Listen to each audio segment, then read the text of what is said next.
can you hear us? Yeah, I think I'm good now. I was having some technical difficulties, but I'm Gucci now. Irving! What's cracking? What's up, I see baby? you got the vibe over there, Taz. I'm about to put my blinds down and get low. You know me. We had this conversation last night. I know.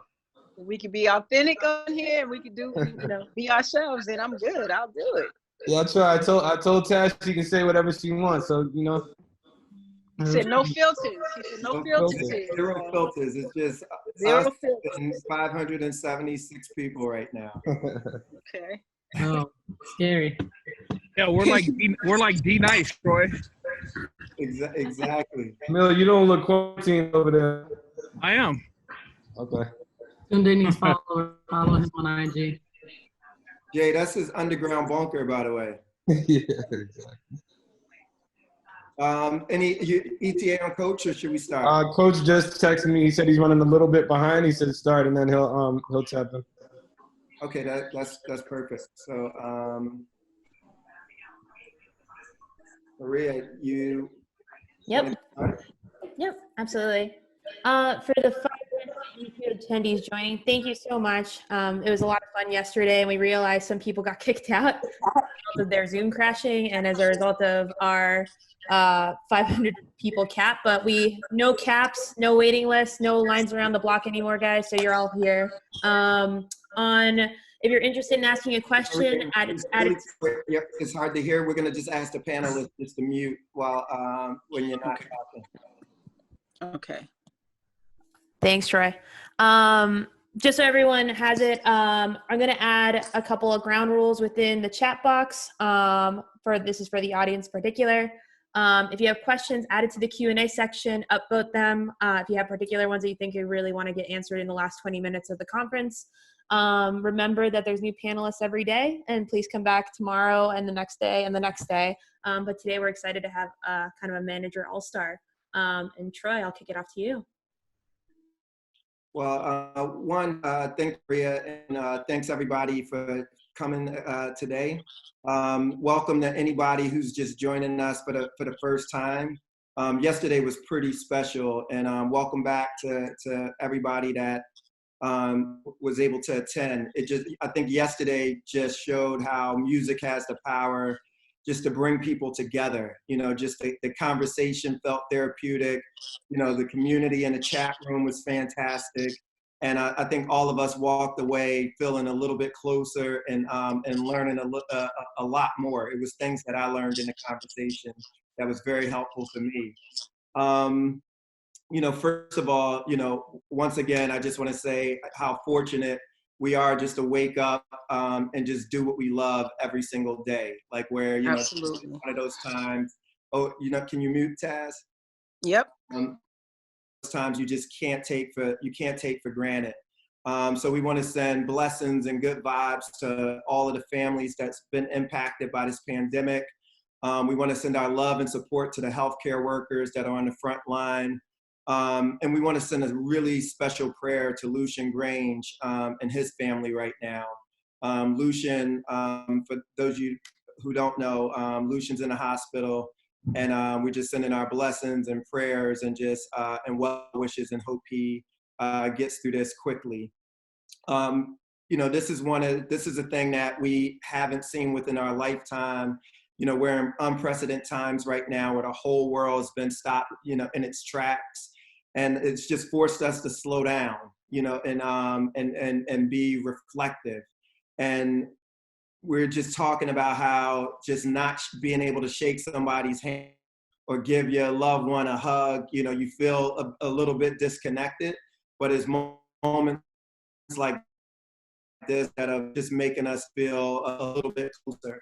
And last thing is, if you guys are inclined, anybody within the audience, just to help out, please feel free to make a donation to Music Cares as they're looking after musicians in need right now. So wherever we can add value there, let's please add value. Well, let's get started. This is a very, very incredibly special group today. People have been responsible for over 75 billion streams and counting. And also just who brought billions of dollars into the ecosystem of the music industry and has added a ton of value, both culturally and monetarily. Just a group of people that I respect, people who some I've known for a while, some that I've gotten to know over the last few years, but definitely a group that that I respect and watch from the sidelines as they built incredible careers for their artists and themselves. And I want to thank you guys for coming. So we Tas that's in the background and in a beautiful lighting right now. The incense burning. If that's incense, I smell through the screen right now. Yes. We got and Tas is the founder of Art Club, manager of Janae Aiko, amongst many others, and has done an incredible job over the years just building culture and leaned on Tas for a lot of things. We have Kei here as well, co-founder since the 80s, incredible manager and entrepreneur out of Atlanta. We have Jamil here, founder of the Revels group, G-Eazy, Jamil, amongst many other things that Jamil has done.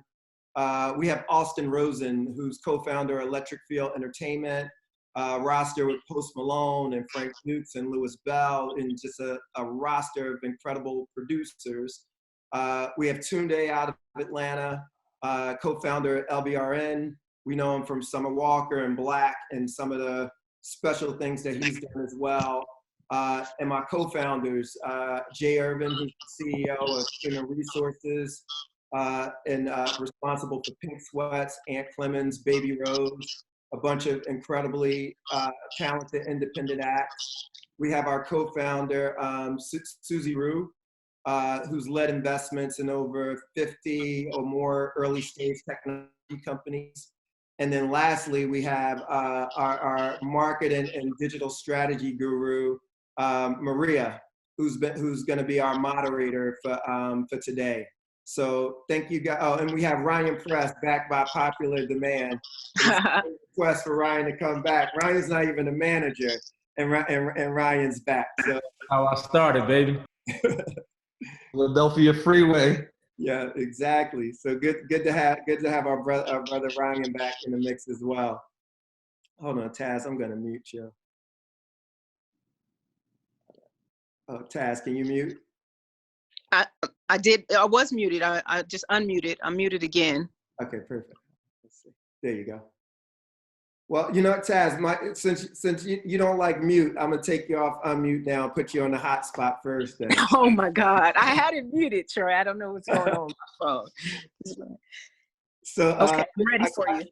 I guess I just wanted to see just how's everybody in the group dealing with shelter at home, and how has it impacted you personally, and how has it impacted your business? Tas, you specifically, I remember you released Janae's record the day that they announced that this was a pandemic in the States. And yes. When we came by Janae's album release party, I think that was the day that they officially announced it. And I know she had a really big first week. And but how are you thinking about promoting the record moving forward? How are you dealing with all of this personally? Sort of what's the plan moving forward? We're getting really creative now. Janae is pretty much a homebody anyway, so as far as she's concerned, she has the studio and everything at the house. We're doing lots of online stuff. We just got a call from Fallon today to do a live stream, which is something new I guess they're going to start doing. We're doing a lot of podcasts, a lot of IG Live. We're going to do something with GQ tomorrow on IG Live. So like Suzy said, it seems like this will be the new normal. Where it is really affecting us though is with our live shows. So we had so many live shows. Her tour was supposed to go out, sold out in few minutes, the whole tour, and now we're not sure if we're pushing to 2021 now, because every time we push it we get told that venues, Live Nation, AG, they're not going back up until the fall because of this pandemic. So that's where it gets a little scary at. We're not sure what the rest of this year holds as far as the live aspect of this, but everyone's holding up pretty well. You know, we stay in touch, we check on each other regularly. Yeah, but that's pretty much where it's hurting us at is the live shows. A lot of stuff has been canceled as well. So Europe for some of my other clients, I had Toby who was going on a European tour. I have a graphic designer, you know, Chris Lee, who does all our gaming stuff and our shoe designs. He's stuck in Europe right now. He can't come back. He was over there meeting with some of our backers, and he's stuck there. So yeah, it's affecting us, but we're all, you know, keeping level heads and doing our best to maintain now. Thank you, Tas. Jamil, how are you guys handling this right now? How you doing personally, and how's it impacting your business? I'm doing well. It's affecting. It kind of sucks because we just opened up our office a couple months ago, which was really productive. For G, he was just recording. It's actually kind of affected it, and things we manage this director named Gibson Hazard. So he's more on the visual and VFX end, and so for him, things have gotten like really busy. So it depends. Like G was just recording.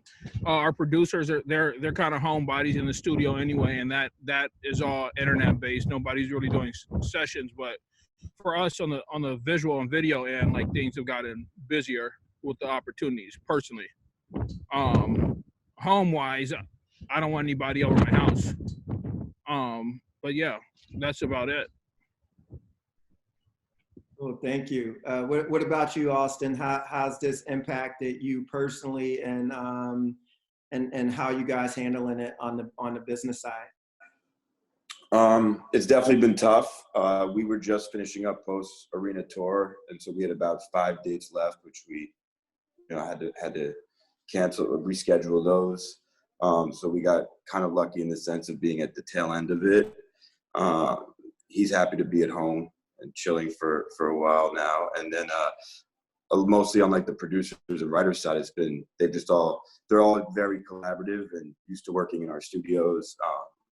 And all working together, so they've all just kind of had to take a step back and now get used to working at home and that whole thing. But it's definitely interesting times, and it's not we're getting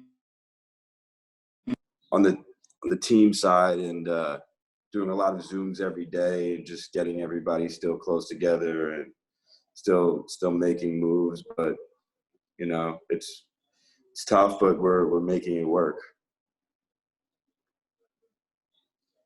Cool. Thank you. Hey, Kei, how you guys handling this in Atlanta with your new ventures and company and everything that you're working on?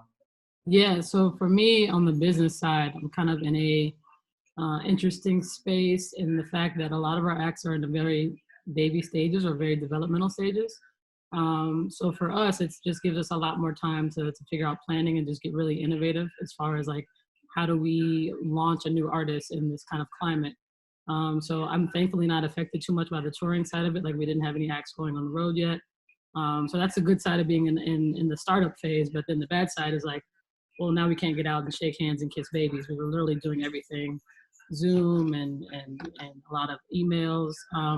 But I think we're going to make it through it. I think it's all just about being innovative. And then on the personal side, I know a few people that are losing family members, which is really tough. And all we can do is really be there for each other, whether it's like phone call or a quick FaceTime. I had a friend that lost 3 family members in the course of 2 days. And so for me, it was just kind of like. Was that all coronavirus related? I'm sorry? I said, was that coronavirus related? Yeah, they all had the coronavirus, correct. Wow, sorry. And that's in Louisiana, which is, they just said on the news, the fastest growing site or city in the world, which is pretty terrifying. So, I'm just trying to come out of this thing better than I was. And I'm just trying to be as supportive as I can to other people. But I know that like people that are like directly affected, it's hitting them really hard. So. Well, thank you, and sorry to hear that, Kei. Thank you. Tunde, how's this all impacted you personally and your business as well? Business-wise, luckily it wasn't that bad because a lot of stuff that we had planned was in the fall and wintertime. And that's for the artist. Other side is, I kind of been out here in LA for a month or two. I was planning to go home, but I had to switch it up because we just recently opened our office and studio in LA, and I had to scramble and pretty much make sure all the employees we had out here for the week got home safe. Family members, we have like a underage artist that I had to get an escort for, like to like get home back. We made it a thing to really take care of our like interns and like hourly employees. So I had to make sure all the hourly employees, make sure they was still getting paid. We had to give our interns stipends because make sure they were good. So it's just like human being type things we had to like kind of enact because no matter what, we are gonna get through all this. But it's time for us to kind of adjust and make sure everybody that is around us is actually okay also. But on the flip side, I'm just encouraging everybody to stay creative, like get up, take a shower, and get ready like you would any other day, or you're gonna feel lazy. And just encouraging everybody like that. So, staying positive and not trying to let this thing hold us back. Cool, thank you. I see our brother Coach Kei just joined. Yeah, sorry for being late, guys. No worries. Coach is co-founder of Quality Control out of Atlanta, of course, and responsible for Migos and Little Baby, Cardi B, City Girls. How's all this been impacting you personally, and how you guys been handling it on the business side, Coach? I mean, personally, man, it's very effective. I have a 3-year-old, and I have my mom and step pops living, moved to Atlanta probably about 9 months ago. So I've been, really just getting them situated here. But, she I told her once this happened, you can't go anywhere. You know what I'm saying? Like, she's older, so I've been, having to pretty much handle everything. You know what I'm saying? Like making sure she's straight. It's been tough, man. Like gym closed, so it's so crazy because I got elliptical and all that stuff in the house. I never like to work out at home, but I'm forced to now. It's like the other day I went down there and started putting together. I had all this stuff in the garage. I started putting everything together, but it has humbled me a lot. And damn, you got all this stuff at home. You need to use it. And you can't move around. In the business that I would say we're in right now, we kind of move around a lot. So kind of just been stuck here. But it grounded me, and creatively though, right now my mind is like wide open because I've slowed down to really sit still and think. So I wrote down so many ideas. It's crazy. Business, I mean, it's it hit us kind of hard, man. We were, right. 2020 was really gearing up for, a big run. Last year, we didn't put out a lot of music because of the previous year. We kind of flooded fourth quarter, with a lot of projects, and they were still lingering through last year. And, the start of this 2020 shit, we was loaded up, we just put out a Little Baby's project. It was, it's doing well. And, we just put out a Yachty video that's doing well. And we're gearing up to put this project out, but it just kind of put everything in a hope far as, all the content plays and different things that we wanted to do. Now, we got to get creative with it, because we were right in the middle of like a lot of, just loading up on the content, So, and then touring, man, it stopped, you know, all my artists were gearing up to put their projects out, and you know, with projects comes touring, and all that just came to a halt. And like, and this is for the group, and I guess I could start with you, Coach. Like, what do you guys tell your artists right now? Like, with there being so much uncertainty in terms of timing and sort of when things are going to be back up and running. You know, what kind of conversations are you having with the artists? I mean, you know, luckily we blessed that really like all our artists, you know, although we have a main studio and hub in Atlanta, but pretty much, you know, all our artists has, you know, they have studios at their houses, or they have studios where they work at personally. Then they come to our studio. So, you know, I just kind of tell everybody, just get focused and keep working. And, you know, let's talk through this creatively, and let's figure out the best way that we can roll out these projects, and creatively how we can come to, you know, creatively on the content part. You know, and let's figure out a way. Sorry, let's figure out a way, you know, to do this. You know, I mean, unfortunately, you know, like I said, we was setting up these tours, so that's a big struggle, you know. But I think we're gonna get through it. You know, that's all I can tell them. You know, let's stay grounded. Let's keep creating, and let's put our heads together and think of some creative ways to still be able to you know, touch your fans without touching your fans, you know? Hey Coach, quick question. Like how are you planning on, because I know a lot of your guys are set up with their own studios and whatnot and able to make records at home, but you know, guys like yourself that are super hands-on throughout the creative process. And I know, you know, Tunde and you know, Tas and, you know, others on the panel are similar in terms of being super hands-on with the artists and with their partners. Like, how do you plan to insert yourself into that creative process with folks working from? I mean, like what we doing now, you know, like it's a lot of FaceTiming, but and we talking together and creatively, like we having creative calls, you know, where I'm not gonna lie, in the past, you know, we were just, everybody just moving fast, you know, but now it's like every day I'm on the phone or we're on the phone having calls with our team and our artists, because we, you know, we want to hear the feedback. You know, what's the creative things that you guys want to do? Let's walk through them and try to figure that out. You know, so it's a lot, like it's a lot of conversations going on during the day. Jay, what conversations are you having with artists that are going through human resources right now? Like, is it a bit of a scramble, or does it feel stable? Yeah, it feels stable. I mean, and that's kind of why I was asking Coach the question, because I think, you know, we're, you know, very similar to Kei, is like, you know, we're dealing with a lot of baby acts, you know, on the regular, and artists that aren't all the way, you know, it's not all the way polished, and we have to, you know, kind of get our hands dirty and be in the studio with them and put sessions together and suggest co-writes and ideas for, you know, for getting albums done and getting music done.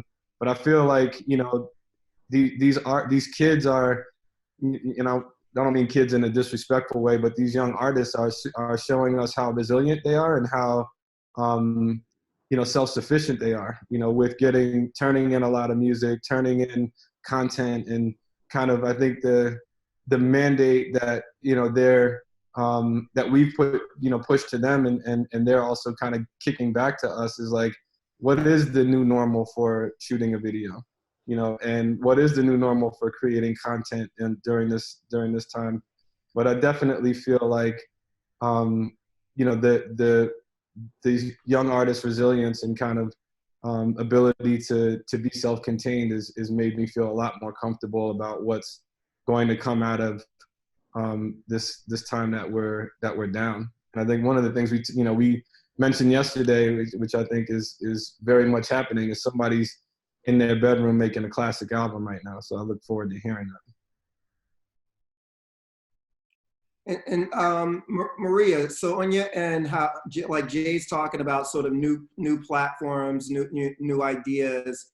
and right now I know it's been like a ton of requests from every single platform to live stream artists now, to do these, sort of pop-up concerts, Instagram lives. We saw D Nice kill it this past week. John Legend's going live. It's Miley Cyrus has a talk show. Like, I guess with, sort of Insta, TikTok, is so many sort of requests. Like, what's the best strategy, like, for choosing platforms to engage with, and sort of which platforms you're gonna give certain content to?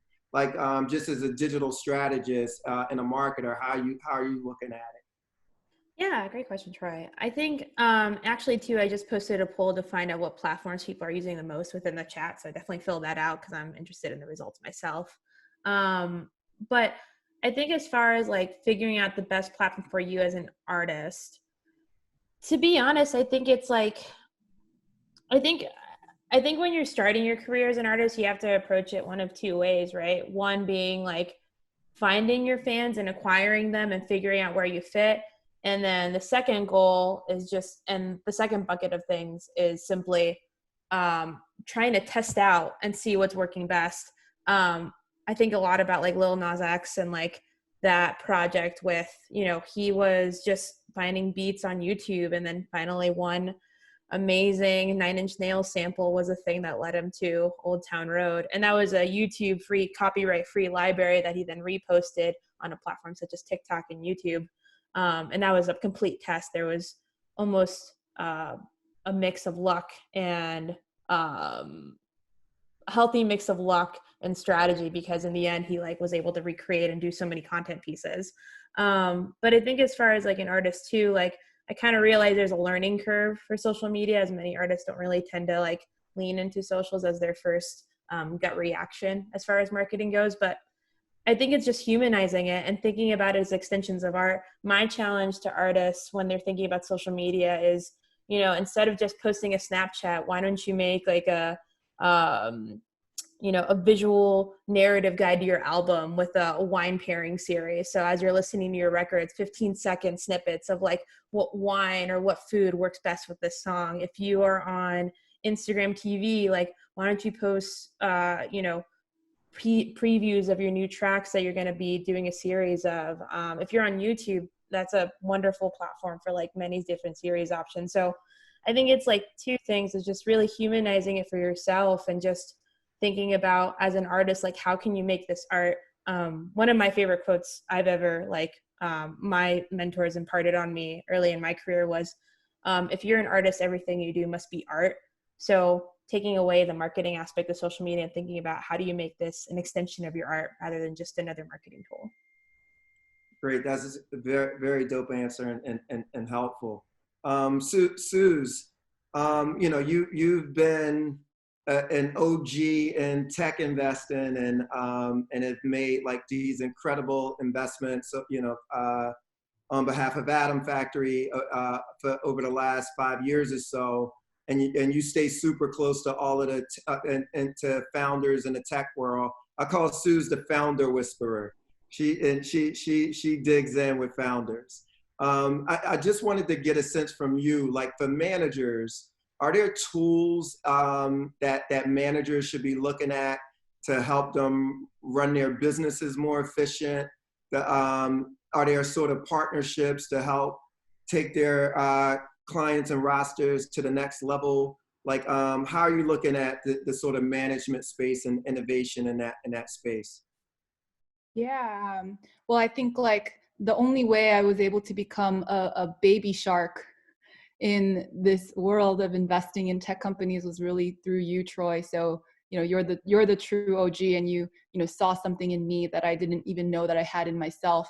I think you saw an ability to maybe have taste in the type of entrepreneurs that we're looking for.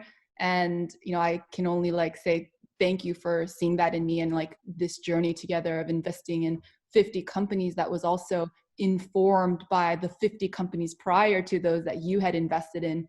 So, just for you guys to know, I joined Troy back in 2015, and Jay was a co-president of Atom Factory at the time. And we were a management company that had big artists in the building that we had grown from singer-songwriters all the way through to global phenomenons. And Troy had the passion and the insight and the curiosity to spend time and sit down with social platforms and entrepreneurs, creating new technologies that can create niche communities that could become mass communities. And, you know, seeing that early and calling those insights and following culture, like not music culture or pop culture, but following tech culture of where it could go and how it could become mass culture, was, I think, the brilliance of Troy's play 10 years ago. And that's what's resulted in, you know, companies like Uber and Lyft and Dropbox and Spotify and Warby Parker and some of the great investments that Troy's led that, you know, have enabled me to learn from the wins of that portfolio and also from the losses where, you know, not every company makes it.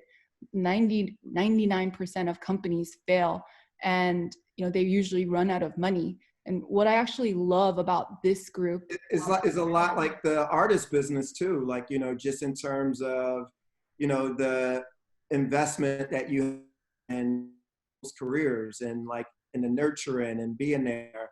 And everybody's not going to make it across the finish line, but, you know, the idea as whether you're an investor or entrepreneur, whether you're a manager, is just showing up every step of the way, whether it's good or bad.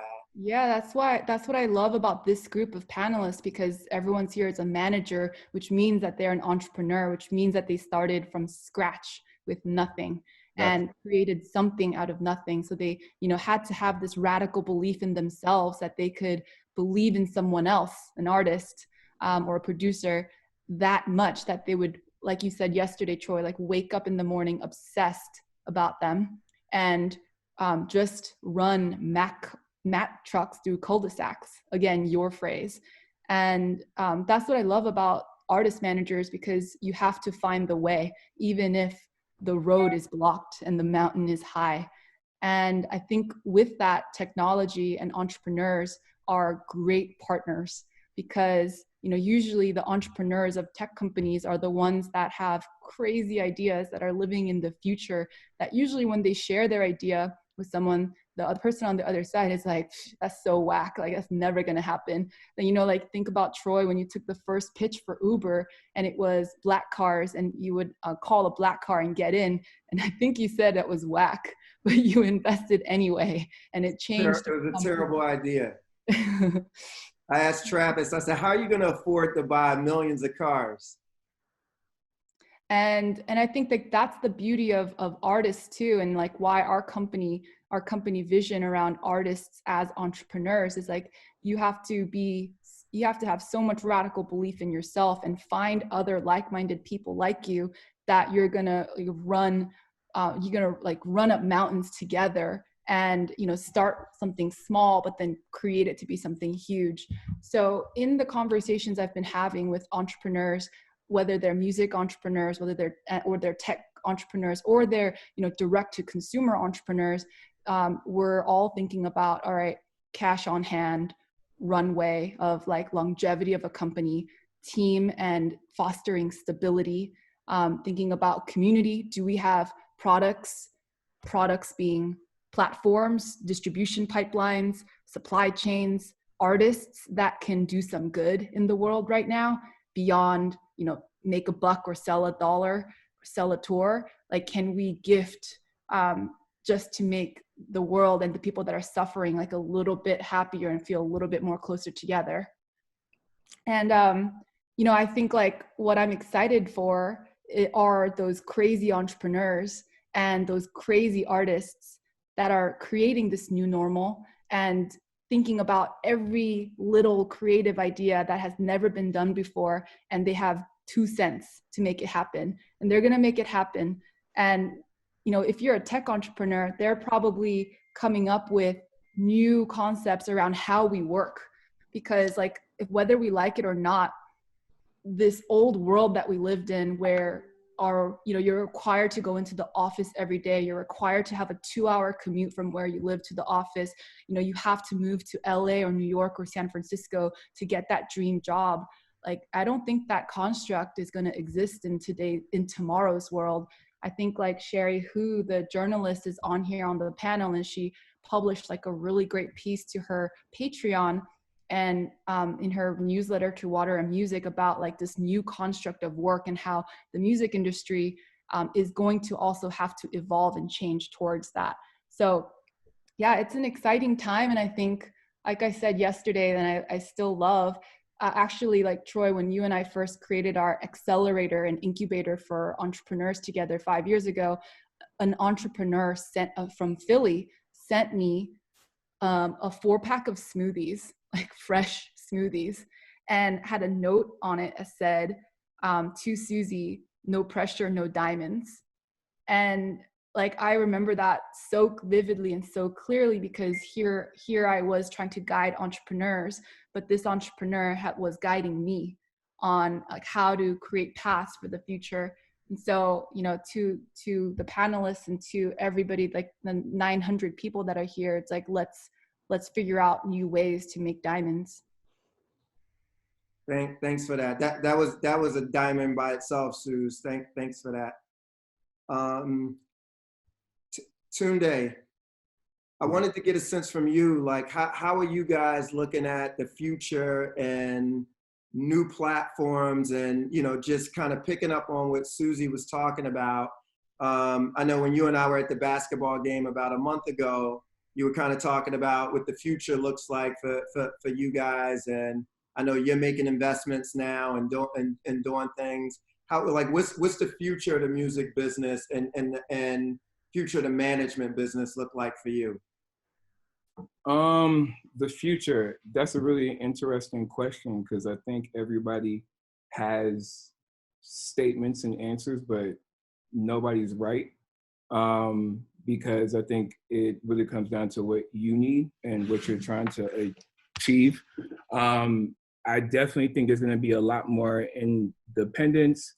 For sure, I definitely think we're going to have to get out of the constructs of everything being president and we have to do this because everything's based upon this. It's a brand new day, and if you don't adjust, then you'll be left behind, which is why I've always been like, you know, always be open to brand new things, concepts, ideas and all, because the power is really within the artists now more than ever. And if they don't feel like they're getting what they need from you, then they actually don't care. Also in the future, I think it's going to be really important for managers to really be more vocal about what we actually do. I really feel like what do you do? Everything. Managers are boyfriend, girlfriend, therapist, mom, dad, baby mama. We are whoever you need the artist to be in the time of need. But we don't get the shine for it. But that's not what we do it for. I know a lot of the managers have labels and publishing companies and whatnot, and we sometimes get asked why, and it's because why not? From the beginning, we're the ones who find the talent early, develop them, give them money, take care of them, pay their rent, and if things blow up and you guys fall out, you guys, that's it. So I think the future is going to be more artists and manager teams partnering up and stuff, and being on the common ground more than people kind of looking to a major. I feel like the indies are going to be comprised of all of the managers and artists being on the same page, and the majors being more so a service business. So I think the future is managers pretty much coming to the road to run everything, because we have the vision for the artist and the business all the time. Thank you. Ryan, I was going to call him. Go ahead, Ryan. I was going to say, Tunde, you actually started to answer a question I was just about to ask to the group, myself included, but for mostly everyone on this panel, we all started in management. But, I was going to ask everyone, like, what is the determining factor to where you step into other businesses and kind of not turn off the management hat, but kind of just build out further? no one here seems to be like a career manager. You know, like Troy, you started there, Coach, Austin, the line goes down, but everything's evolved into labels and other business ventures. Is there a piece of that part of the business that turns you off? You know, like what is the thing that leads people into growing into other things? You know, just a question to all of y'all out there. I just like, it's funny, is a quote, one of my favorite quotes that that really blew my mind, that that Ted Sarando said, and Ted made a comment years ago before, and Ted's the chief content officer for Netflix, and Ted made a comment years ago about HBO, and he said we got to become HBO before HBO becomes us. So basically, how do we get into the original content business? Because we master technology, but if we master original content, then we build this sort of end-to-end behemoth, and they're not choking us out every single time we want to license their content. And you know, I remember Daniel Ek, the CEO of Spotify, you know, Daniel would say to the labels, you know, because the labels would complain about Spotify trying to compete with them as we were, you know, talking to certain managers about doing direct deals and things along those lines. And Daniel would always say, you guys have to worry about managers more than you have to worry about us, because on the managers, they built real businesses and have the best relationships with the artists. And so if they've been in the 360 business from the very beginning, because they're managing every single aspect of these artists' careers. And so for us, you know, what we were able to do about 9 years ago was we sort of recognized, okay, we deal with beauty companies, we deal with soft drink companies, we deal with politicians, we deal with all of these different people from around the world. How can we activate that network in other ways? And it just so happened with us, it was early stage technology companies that needed to build business development plans and networks of their own, where we could help accelerate that for them the same way we accelerated it for artists. So it kind of fit naturally. So where it wasn't really this master plan of how do we just get out of the management business altogether, it was, how do we utilize our platform for other things, since we already have built it out? What's your thought process on that, Austin? Because it seems like in the last 12 months, you've really been building out your company to do a lot across the business. So I would love to hear your take on that too.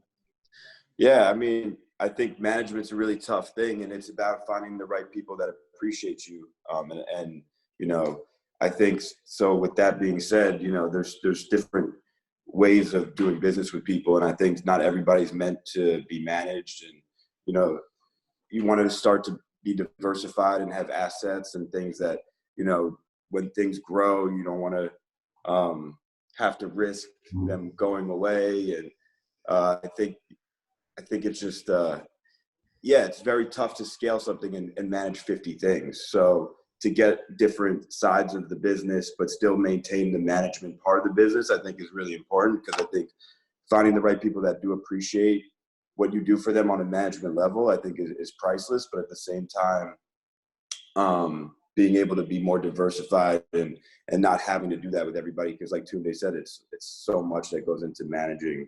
And, you know, sometimes you don't want to be certain things for the client. You know, you want to help them maybe on the publishing side and put them in certain rooms, or you want to help them on the record label side and do certain things on marketing their stuff and help them roll things out. But, you know, not everything, I think, comes down to wanting to be managing them. So for me, it's definitely been really important this past year, building out the different verticals. And we started a label with Universal, and, you know, we do a lot on the publishing side. We've had a lot of success with Ryan, which has been great. And, you know, we do things kind of, or we build, you know, definitely focus on building brands out with artists and with different people in that space, from celebrities outside of music even. So, yeah, you know, I think being diversified is really important. not putting all your eggs in one basket.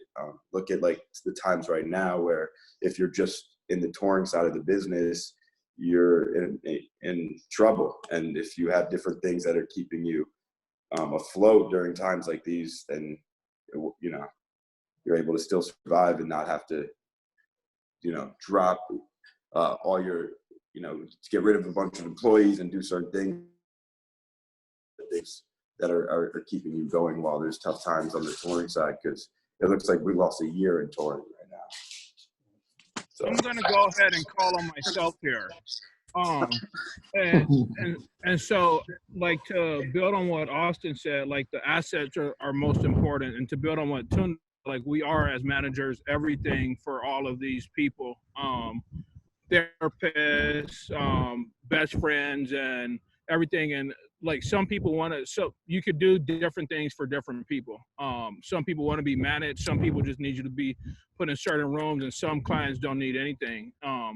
But yeah, like for me, what I'm super excited about is like on the label side of G, and Austin and Tunde both know, and Coach, like once those streaming checks and all that come in, it's like shit, maybe I shouldn't do management, because, you know, like the streaming and business and asset side of it sometimes weigh out all the other shit, you know. I have a friend, I wish Lube Liner was in here. He had a client, and he dropped that client after he looked at the numbers and was like, shit, I'm dealing with the management client on this end, bringing in this much money. But on the Billy streaming and asset side, it's completely crushing the other stuff, so it doesn't even matter on the management end. I think it all depends, you know. Not that that meant anything, but yeah. I'm going to jump into Good, that. Okay, so yeah, I agree with you, and loyalty is key. These artists, you know, they're most of them are looking for, you know, you're a stepping stone to the next, you know, big manager. So diversifying is very important. So with us, I've done feature films. I've been in this for about, I'd say, 25 years now. I look young, but I'm an old head. So I executive produced You Got Served, Party 4. I have a television show on VH1 now called Love and Listings. Anderson .Paak's Malibu album came out on my label in conjunction with his label and Still Wool, distributed by Empire. Toby Lou is on my label. Janae is actually my only management client. Everyone else is either signed to the label or, you know, I represent, you know, Troy Noiseless Gamers. I don't manage them. I'm partners with these people. So it's very important. There's a lot of money out there to be made, and don't limit yourself to just management, because most of these artists aren't loyal. You know, Janae and I have you know, she's been with me since she was 5 years old. We have a different type of relationship. We've never had a piece of paperwork. I was gonna say that's a long contract, Tas. Yeah, that's long. We've never had a contract. That's because we are family, and you know, she knows I know what I'm doing. But as far as these other clients, it's like I said, if Rock Nation calls, you know, and they feel like, oh, Rock Nation can do a little bit more for me, they're out the door. So don't put your eggs in one basket, as Austin said. Definitely diversify, especially in this climate. One of the things I wanted to ask you guys is, like, you know, music is, you know, and this kind of goes down to the relationship with the artist. And I know like people on this panel have dealt with this before. Like with the one thing with technology is just move music around the world incredibly fast. So if you have a hit, it's like the global demand for the artist is like, you know, becomes 100x at that point. So you're making decisions on where to send that artist at any particular time. So you have a 24/7 social media cycle. You got a 24/7 Z cycle. All the artists are reading the comments. People want them on the label wants them doing promo in the market. How are you guys managing like the mental psyche of the artist, and like, you know, just thinking about the sort of the mental health aspect of it, and like what to say yes to and what to say no to. So just to kind of get some perspective around that. Shoot, I'll go. Mental health is like super important, especially with the social media era. The artists say they don't care, they all care. What people say, do, comment, I've had artists say they don't care, and then they'll literally spend a couple hours reading all of the comments on YouTube about their album. And you kind of have to advise them and really like be the person that they can go to and tell them like, hey, like, one, if you're happy with what you're doing and what you're putting out and the art that's out there, who cares? For the people who talk shit, one, are doing it for attention. Two, they're doing it to really get under your skin. And three, they actually are miserable themselves, so they get something out of it. But besides that, also it's really great to push your clients to connect with professionals. A lot of artists that we deal with have trauma in ways that we probably can't relate to or know. So them actually speaking about it and going through it with somebody really, really helps. A lot of the artists that I deal with went from being broke to millionaires. That's not easy. It's family, it's boyfriends, girlfriends, it's everything coming to them at once, and they're supposed to just switch and become a star. It's not that easy. So, the pressure of society and social media is hard because honestly, the fans really don't give a fuck about artists' mentals. They want their music and they want their content. So it's really just about helping the artists understand that and figuring out their voice going to be in that climate. So that's kind of how I do it. Yeah, I'll jump in really quickly. I think it's also really important as a manager or even as an executive. It's really hard to serve from a half-empty cup or a completely empty cup. So us as ourselves, like when we're, moving on our day-to-day and taking care of our own well-being, it's important that we're eating right and getting the right amount of sleep and looking out for our own wellness, because that's the only way that we can kind of pour into the cup of our artists who may be having a hard time with trauma or, PTSD and things like that. So, it's really important that we take care of ourselves first so that we have more to give to our artists and producers and whatnot. Good point.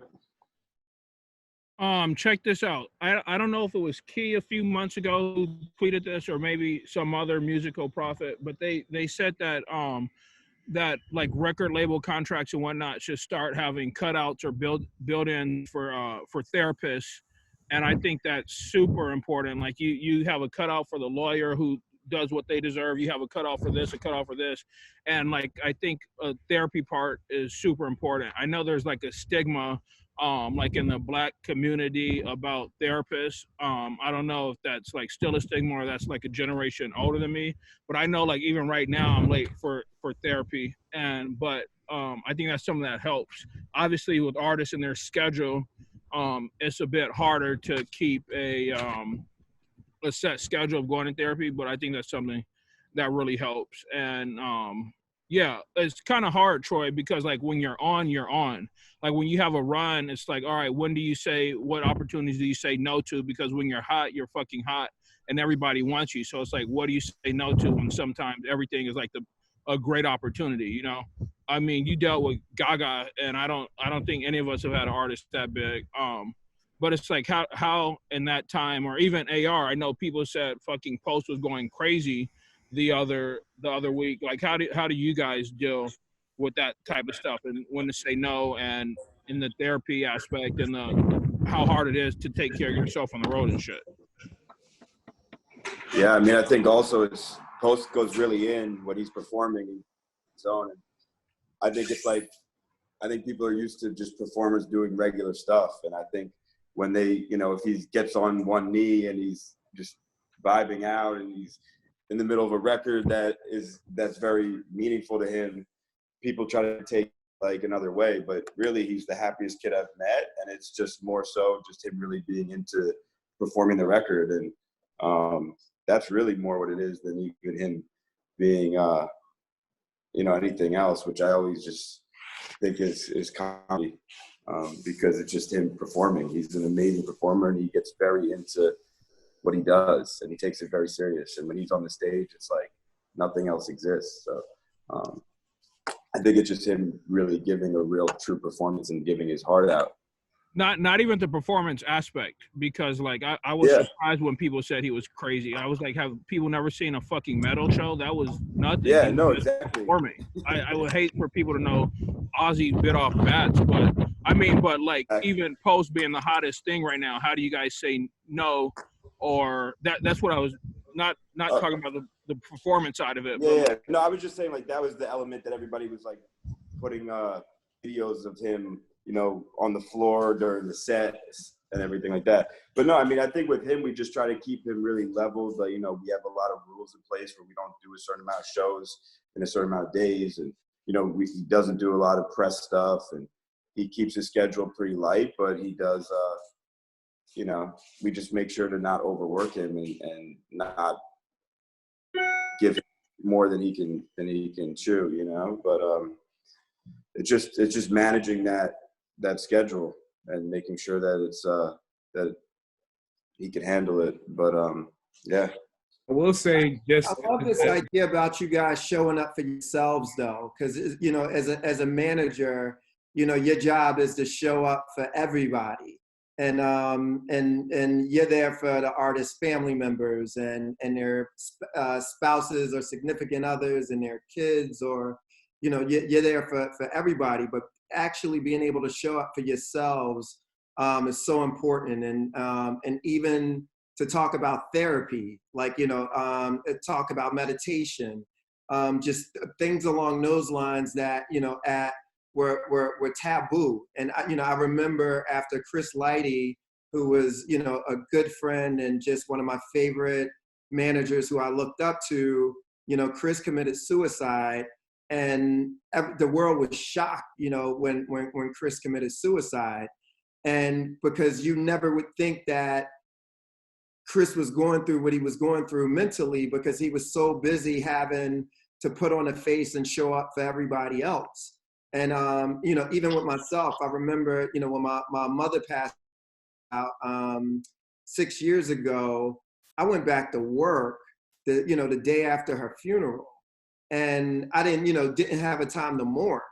And, because I'm showing up for other people, but that kind of shit will manifest itself some way in your life, in some form. So, I think that was my moment of kind of, figuring out, okay, where does that, I've been spending 20 years taking care of everybody else, but, taking care of myself, taking care of my family, making sure that I'm there for my friends, my kids, my team, that became, just a much bigger priority. So I really can relate and appreciate the candor and openness in this part of the conversation.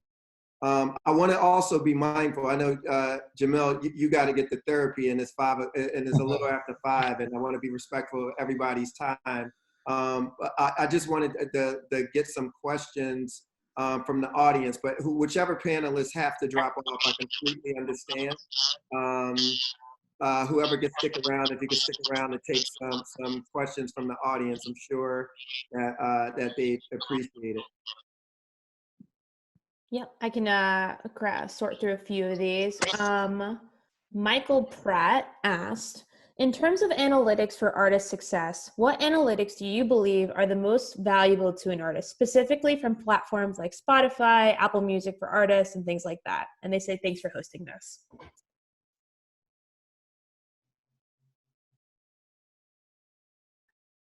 Who's the question for, Marie? I'm sorry.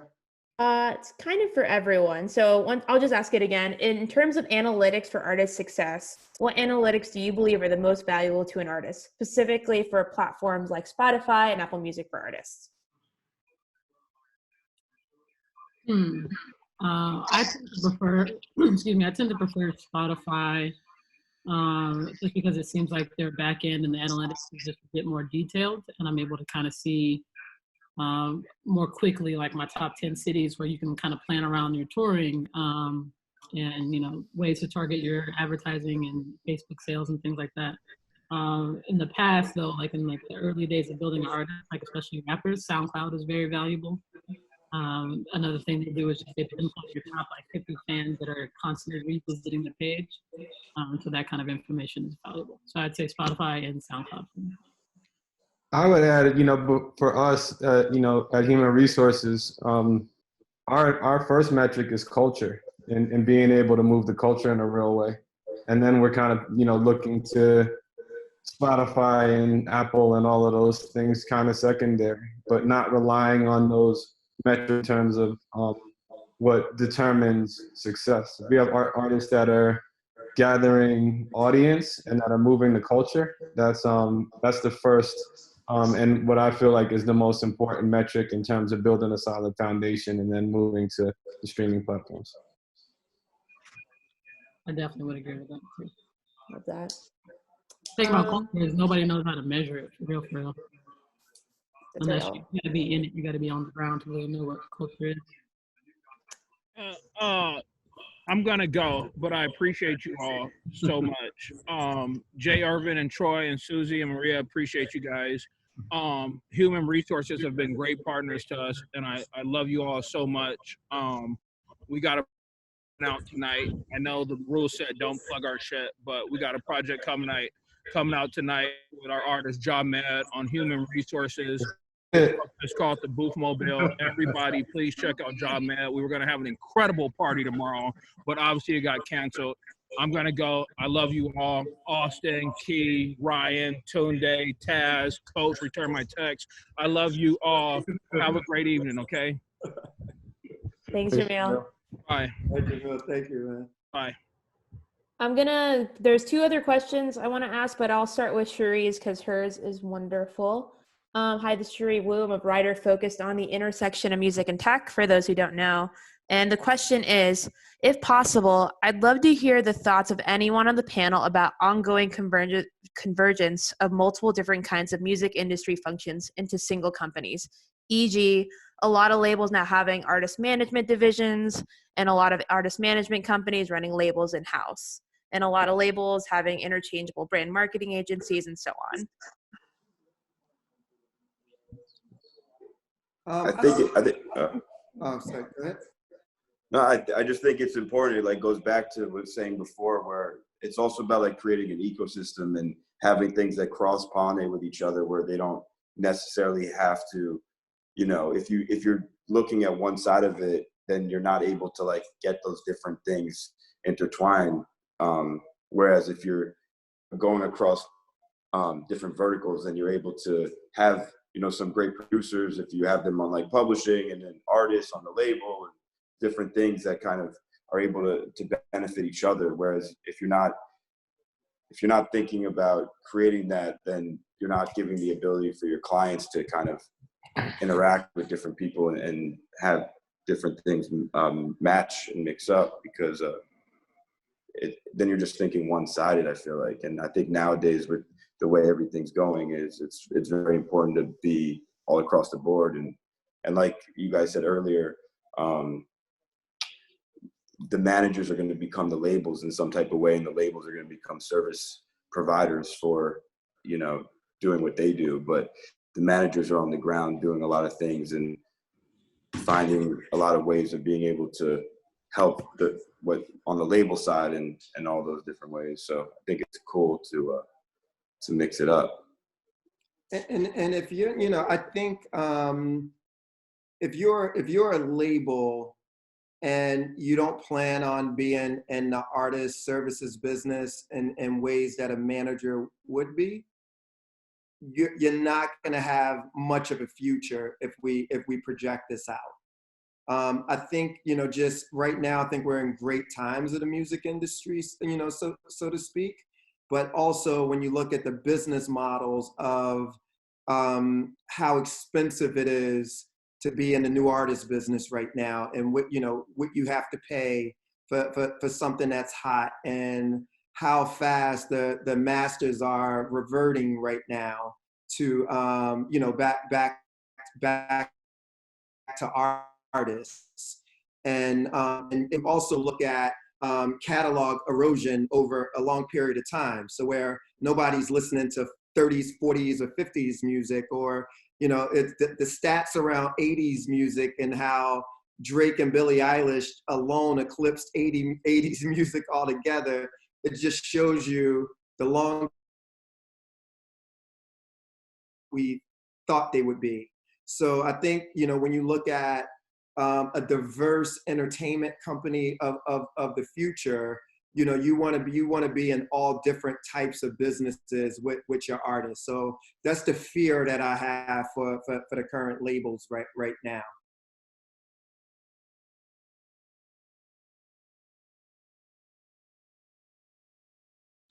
Cool. I'll add something there. I'm reading a book right now called Range by David Epstein, and he's a science journalist, and he did a lot of research on high performance and around like sports athletes who have reached the top of the top, and whether it's tennis or golf or chess or music. It's like he studied the people who have put in the 100,000 hours and have been trained since they were babies, like Tiger. And then he studied the people like Roger Federer, who were multidisciplinary and were curious and always opted for learning and just loved being around a ball, like whatever ball that was. And he kind of studied which is better.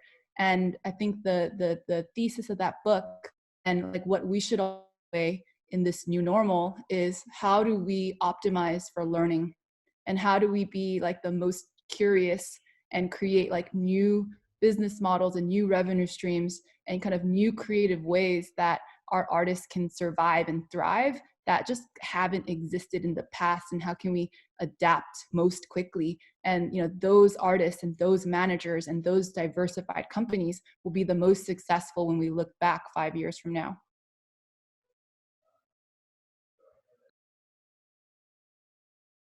Thanks, Suze. We're going to go to one more question for the audience. And don't forget, tomorrow we'll be back here at 4 p.m. With some new and old faces. Last question is from Nate Fisher. Hi, I'm Nate, a senior at Emory studying marketing and artist management. Music discovery can come from so many sources, and it's a practice that's constantly changing. Recently, for you all, what has been your favorite way to discover new music?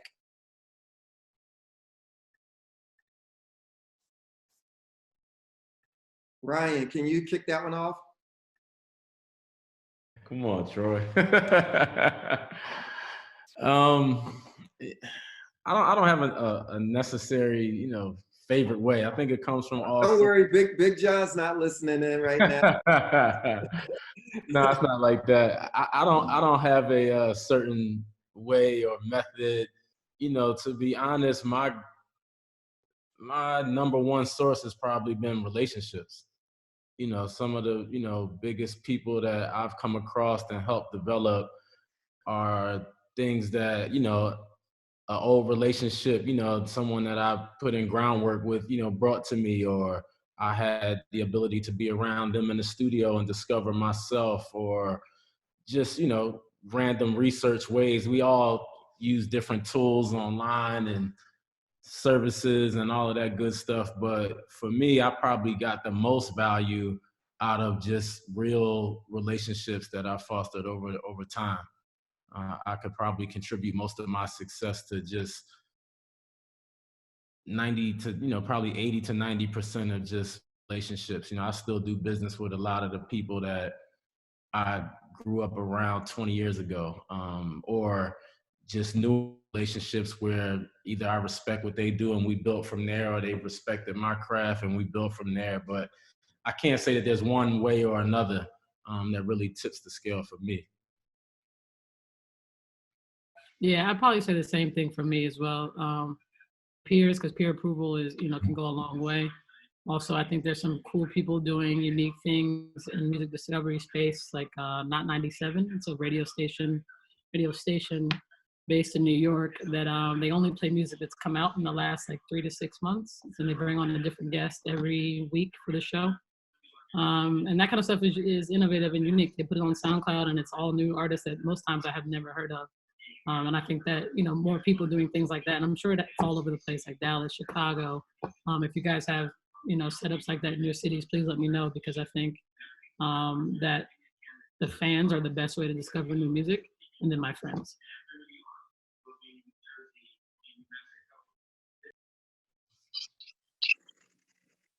I think those are our top 3 questions. Troy? Well, look, thanks everybody for coming out today and staying a little longer. Thanks to all of the panelists for your time and the gems that you guys dropped, like super appreciative. And see you guys here tomorrow, 4 p.m. Pacific time.